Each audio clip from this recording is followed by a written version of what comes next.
রবীন্দ্রনাথ ঠাকুরের কবিতা কৃপণ।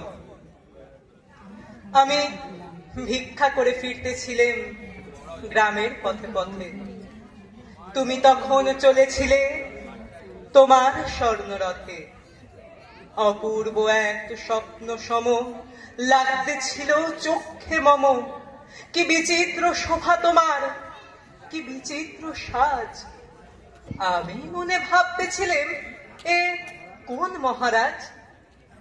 আজ শুভক্ষণে রাত পোহালো, ভেবেছিলেম তবে আজ আমারে দ্বারে দ্বারে ফিরতে নাহি হবে।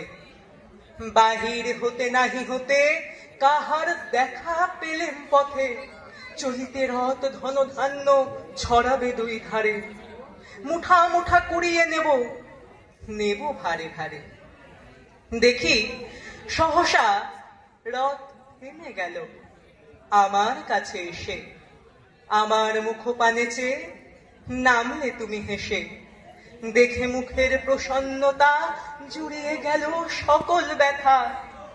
কেন কালে কিসের লাগি তুমি অকস্মাৎ আমায় কিছু দাও গো বলে বাড়িয়ে দিলে হাত।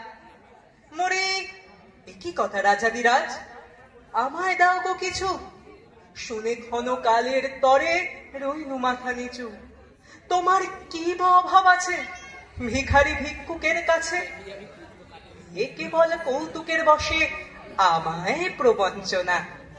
ঝুলি হতে দিলেম তুলে একটি ছোট কণা।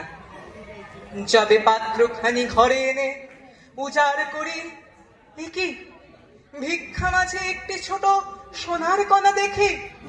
দিলেম যারা আজ ভিখারিরে স্বর্ণ হয়ে এলো ফিরে। তখন কাঁদি চোখের জলে দুটি নয়ন ভরে। তোমায় কেন দিইনি আমার সকল শূন্য করে। নমস্কার।